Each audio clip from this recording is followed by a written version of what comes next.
क्योंकि जीवों के ऊपर भी दया की जाती है। एक पटाखा फोड़ेंगे आप तो चिड़िया अपने घोंसले में बैठी तो घबरा करके गिर जाएगी नीचे, या वहीं घबरा के उसका हार्ट अटैक आ जाएगा, मर जाएगी वो।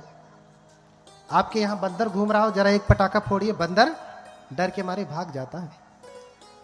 आप अपना त्योहार मना रहे हैं या जीवों के ऊपर अत्याचार कर रहे हैं? क्या कर रहे हैं बताइए? अत्याचार ही कर रहे हैं ना। ये कौन सा त्योहार? दूसरों को दुख देकर धाड़ धाड़ करना जरूरी है? हाँ?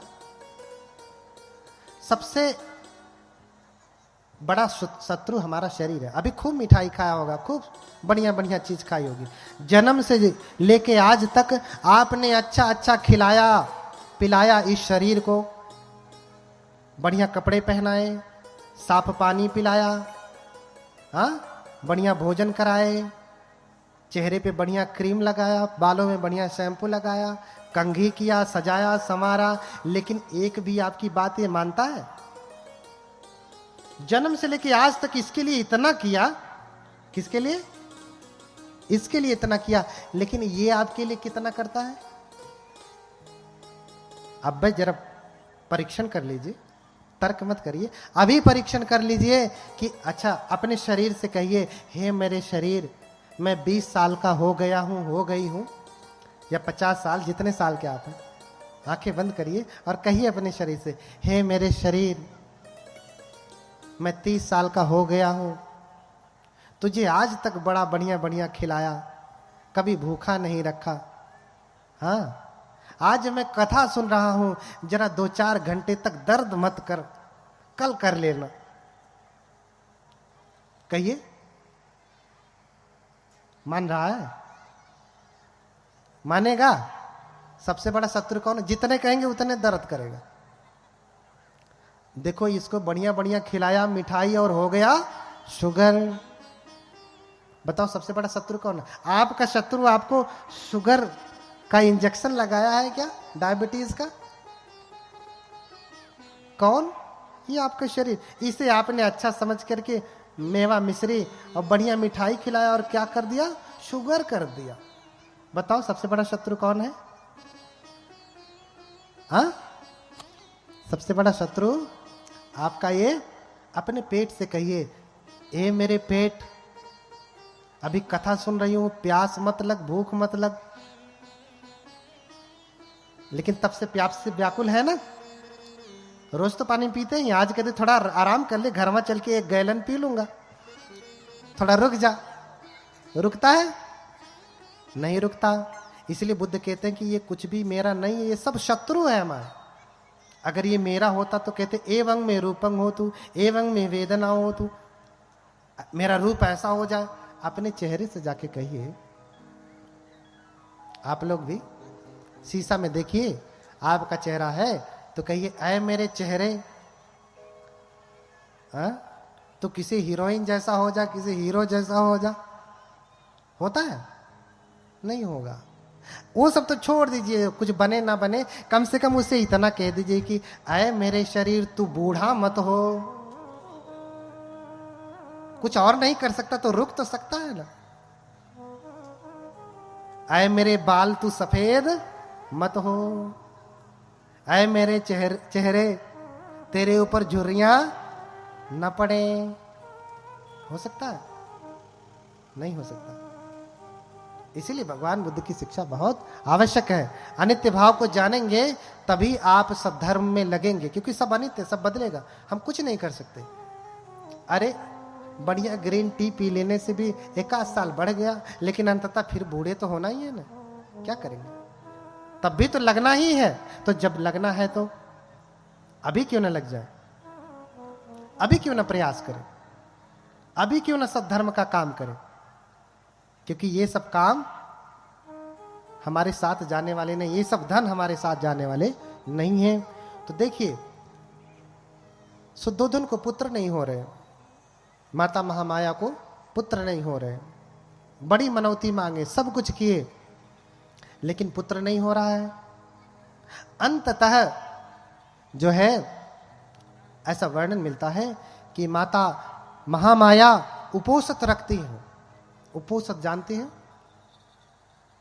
देखिए, शब्दों को लेके झगड़ा भी मत करिए। हमारे पाली में उपोषित शब्द है और हिंदू लोग उपवास कहते हैं। हा? अगर शब्दों की व्याख्या किया जाए, उप प्लस वास, हा? उप प्लस वसत, पाली में कहें तो उपोसत, उपोसत, उप प्लस वसत, तो यानी पास में जाकर के बैठना। उपवास माने पास में जाकर के वास करना, बैठना, यही ना, दोनों का अर्थ सेम ही है। लेकिन व्याख्या उनके में क्या है, हमारे में क्या है, दोनों में अंतर है। उनका दूसरे धर्मों का उपवास का सिस्टम अलग है, हमारे धर्म के उपोषित का सिस्टम अलग है। वहां तो 24 घंटे सरपुतिया का जूस पी के रहेंगे, शरीर को जलाएंगे, लेकिन यहाँ शरीर को नहीं जलाना है, मन को ठीक करना है। क्योंकि सब करता धरता कौन है? करता धरता कौन है? मन है कि ऊपर वाला?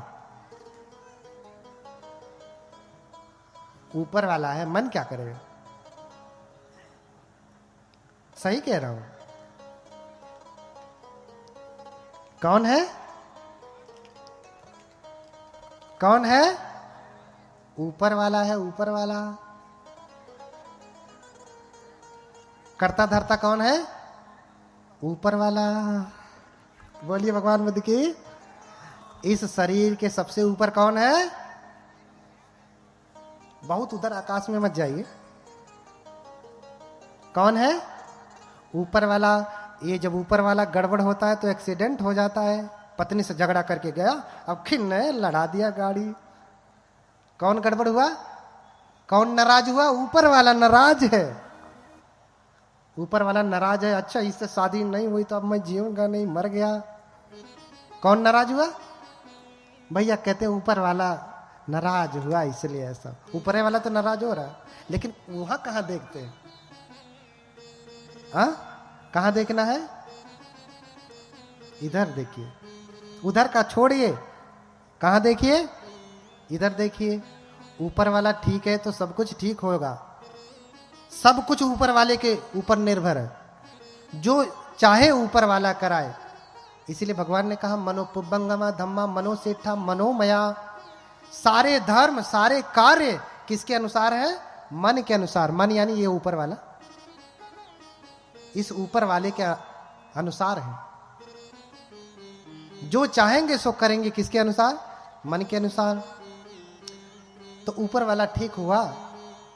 माता महामाया और सुद्धोधन उपोषित का पालन करते हैं। आगे उपोषित बताऊंगा।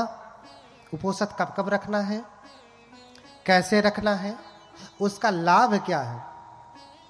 और ये वैज्ञानिक आप मानते हैं तो ये भी आप मान के चलिए कि उसका लाभ भी आपको मिलेगा 100%, है ना। ये नहीं कि ठीक से किया कि नहीं किया, कैसे नहीं, आप करेंगे तो उसका लाभ मिलेगा ही। अगर आपने पढ़ाई किया है, परीक्षा दे रहे हैं तो रिजल्ट आना ही है, इसमें कुछ शंका की गुंजाइश नहीं। करेंगे तो होना ही है, फल मिलेगा। अब ये सुमेध बोधिसत्व अपने गर्भ का अवलोकन करते हैं कि किस गर्भ में जाऊं, कौन मेरी माता होगी। तो देखते हैं कि सुद्धोधन पिता होंगे और माता महामाया होंगी। इधर माता महामाया चूंकि उपोषित रखती थी तो इन्होंने उपोषित रखा और कहते हैं कि पूर्णिमा के दिन में दान किया जाता है। माता महामाया उपोषित रखती हैं और मुक्त हस्त से दान करती हैं। क्या करती हैं? दान करती हैं। राज दरबार में बैठ करके जिसके पास भोजन नहीं था उसे भोजन दिया, जिसके पास वस्त्र नहीं थे उन्हें वस्त्र दिया, जिन्हें धन की आवश्यकता थी उन्हें धन दिया, जिन्हें आवास की आवश्यकता थी आवास बनवाने का आदेश दिया, आवास बना। जिन्हें जो जो चाहिए था उन्हें वो दिया। और जब धन दे रही हैं तो गिन नहीं रही हैं। हाँ?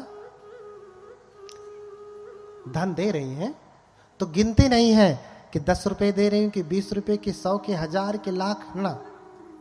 पात्र में है, हाथ लगाया, जितना आ गया दे दिया। आप दान करते हैं तो क्या करते हैं?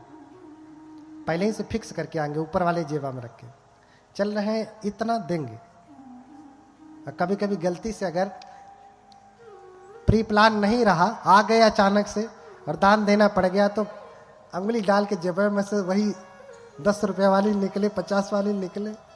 अरे भैया तुम बाहर में निकाल के जितना देना हो दे दो, क्या उसमें घबरा रहे हो इतना? नहीं देना तो मत दो, कोई आपसे जबरदस्ती तो वसूल नहीं कर रहा। लेकिन मन, ये ऊपर वाला कैसा है आपका?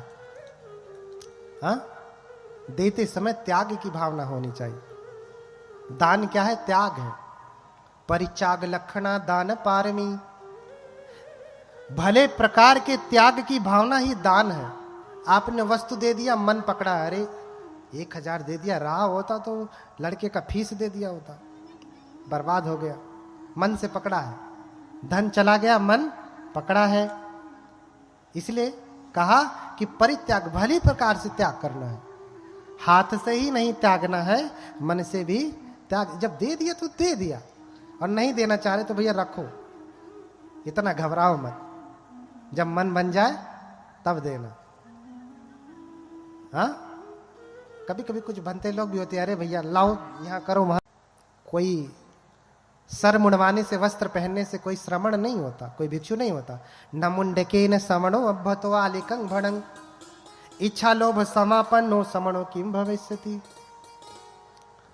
हाँ, सर मुंडवाने से कोई बनते नहीं होता, भिक्षु नहीं होता।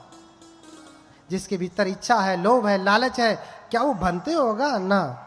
बनते कौन? संसारे भयं इच्छति बनते भिक्षु। जो संसार में भय देखता है, बार बार जन्म मरण के चक्र में भय देखता है, ये सांसारिक चीजों में भय देखता है। सांसारिक चीज क्या है? लालच, लोभ, संग्रह, इसमें भय देखता है, वो भिक्षु है, अन्यथा भिक्षु नहीं।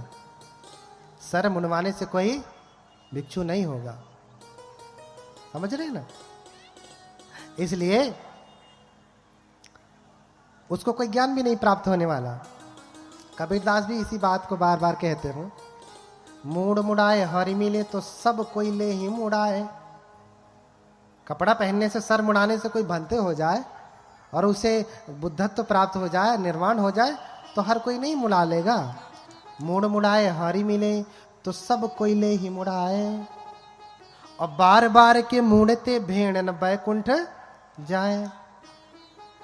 अच्छा, भेड़ का तो बार बार मुंडन होता है ना, बैकुंठ गया, स्वर्ग गया? नहीं। भेड़ बैकुंठ जाती है? नहीं। तो सर मुंडवाने से, ऐसा पहन लेने से कोई भिक्षु नहीं होता।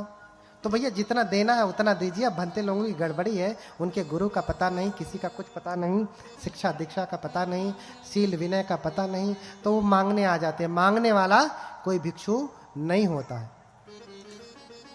मांगने वाला कोई भिक्षु नहीं होता। न सो भिक्षु होती यावता भिक्षते पर। मांगने से, भिक्षा मांगने से कोई भिक्षु होता है? कतई नहीं हो सकता।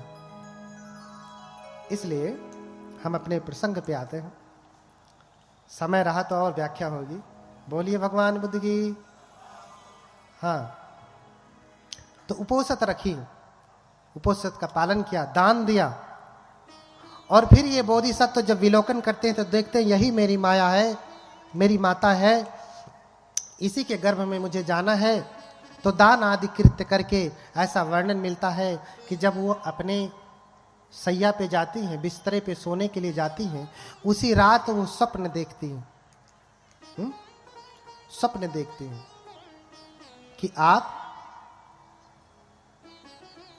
गर्भ में आ गए। कौन? सिद्धार्थ। उधर सुमेध से देवतागण निवेदन कर रहे हैं,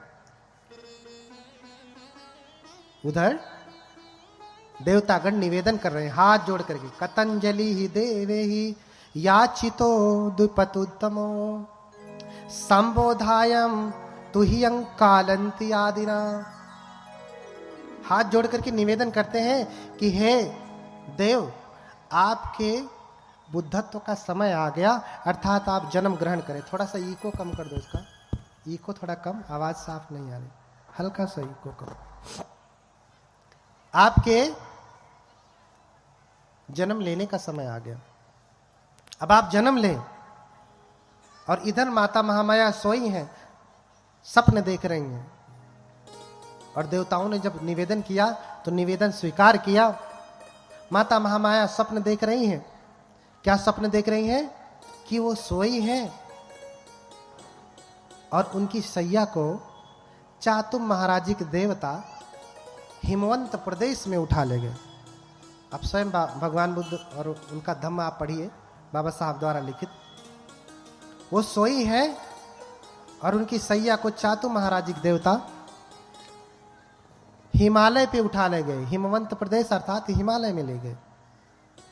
और फिर देवताओं की जो स्त्रियां होती हैं वो आती हैं, माता को लेकर के जाती हैं, स्नान कराती हैं, सुंदर वस्त्र पहनाती हैं और फिर सैया पे ला करके लिटा देती हैं।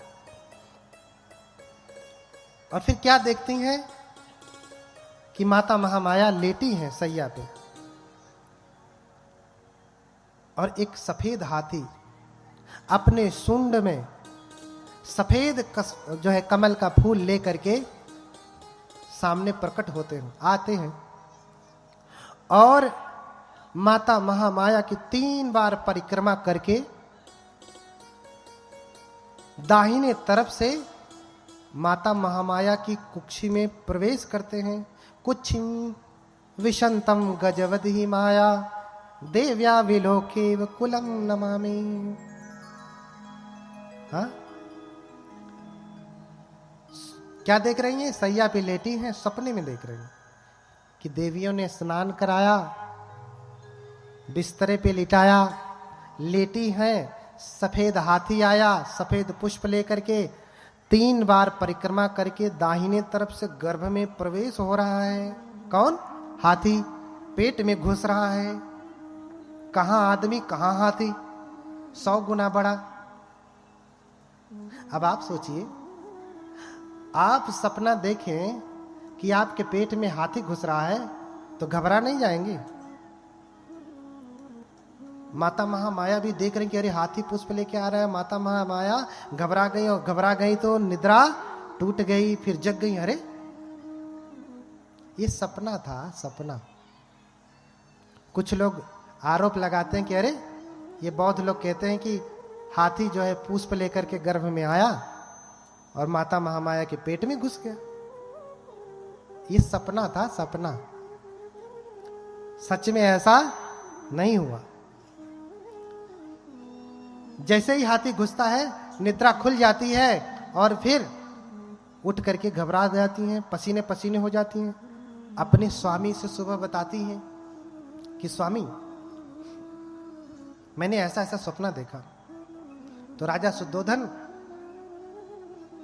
स्वप्न के जानकारों को बुलाते हैं। 108 स्वप्न के जानने वाले विद्वान ब्राह्मणों को बुलाते हैं, जो केटु निघंटु शास्त्र को जानने वाले, लक्षण विद्या को जानने वाले, सामुद्रिक विद्या को जानने वाले, उनको बुलाते हैं और उनको बढ़िया बढ़िया भोजन कराते हैं और थाल भर भर करके दान देते हैं। 108 ज्ञानी ज्योतिषियों को बुला करके भोजन कराया, दान दिया और फिर हाथ जोड़ करके निवेदन किया कि इसमें से जो योग्य 8 ब्राह्मण हैं वो रुके, वो स्वप्न की व्याख्या करें। बाकी 100 लोग जाएं, 100 लोग रह के क्या करेंगे? व्याख्या तो 8 लोग ज्ञानी लोग कर लेंगे। तो 100 लोग चले जाते हैं, 8 लोग रुकते हैं। तो उसमें उन 8 नामों में रामो धजो लखनो चापिमंती भोजो कौंडन्यो भोजो सुयामो सुदत्तो, ये कौन थे? एते 8 अहेशु ब्राह्मणा। उस समय यही 8 ज्योतिष को जानने वाले ब्राह्मण थे जो स्वप्न की व्याख्या कर सकते थे। रामो धजो लखन मंती कौंडन्य भोज सुयाम सुदत्त, ये 8 ब्राह्मण। और इन सब में सबसे छोटे हैं कौंडिन्य। कौंडिन्य कौंडिन्य सबसे छोटे हैं। सभी ब्राह्मणों ने, 7 ब्राह्मणों ने हाथ उठा करके कहा कि इनके जीवन में 2 घटनाएं हो सकती, दोनों में से एक होंगी। राजा भवि चक्रवर्ती बुद्धो अथ लोकोत्तमः। क्या कहा कि हे राजन, अगर ये बड़े हुए, अगर गृहस्थी के जीवन में रहे तो क्या होंगे ये? राजा। क्यों? क्योंकि आपकी मां जो है पत्नी ने जो स्वप्न देखा है वो बेटे के जन्म का स्वप्न है, अर्थात आपकी माता गर्भवती हो चुकी हैं। क्या हो चुकी हैं? गर्भवती हो चुकी हैं। इसलिए उन्होंने सपना देखा, अगर ये बच्चा जन्म लिया, घर में रहा, गृहस्थी के जीवन में रहा तो चक्रवर्ती राजा होगा, और अगर घर छोड़ा तो बुद्धो अथ लोकोत्तमः। इस लोक का सबसे उत्तम पुरुष क्या होगा? बुद्ध होगा। या तो बुद्ध या फिर चक्रवर्ती राजा, दोनों में से एक ही हो सकते हैं, दूसरे नहीं। नाखो राजा द्वे वे गतियों, 2 गति नहीं है, एक ही गति, या तो राजा या फिर बुद्ध। ये 2 बातें कहते हैं। लेकिन कौंडिन्य जो सबसे छोटे हैं वो कहते हैं कि राजन, मैं 2 बातें नहीं कहूंगा, एक ही बातें कहूंगा। क्यों? क्योंकि आपने कभी कभी देखा होगा भगवान बुद्ध को यहां पे बिंदी बना देते हैं ना, बिंदी। अगर आपने श्रीलंकन मूर्ति देखा होगा, प्रतिमा देखा होगा, श्रीलंकन बुद्ध, तो वहां ऐसे घुमा करके ऐसे ओडिमा रहती है ना, आपने देखा होगा ऐसे घुमा करके। उसको क्या कहते हैं? आपने देखा है? क्या कहते हैं उसको? किसी को पता है?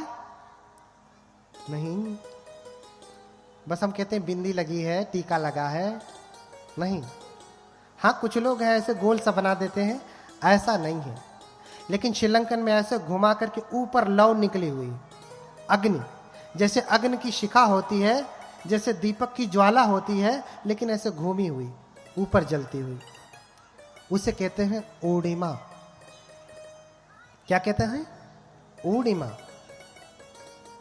उस ओडिमा के दाहिने होने से वो 2 प्रकार से होती है। अगर ये बाएं की तरफ होती तो ये चक्रवर्ती राजा होते, लेकिन ये दाहिने की तरफ है, इसलिए ये बुद्ध होंगे।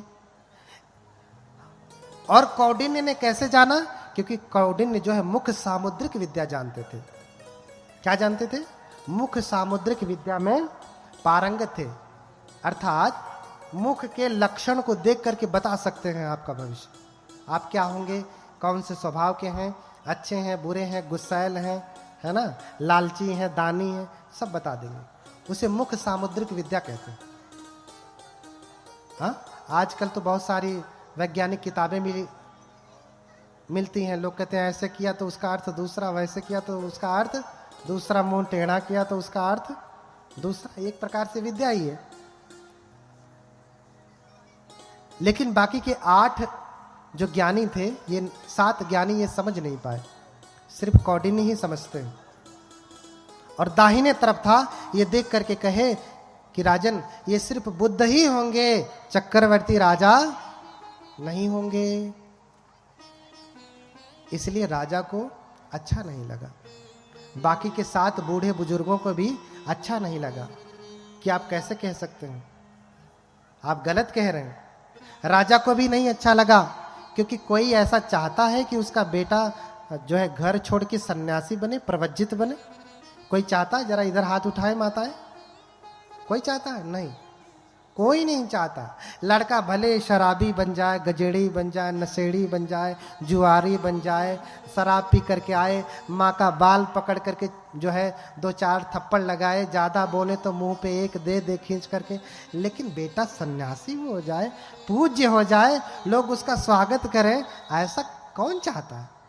ऐसा कोई बुद्धिमान तो नहीं चाहता, कोई पागल ही होगा जो चाहेगा ना। तो राजा भी यही सोचता है, व्यंग है।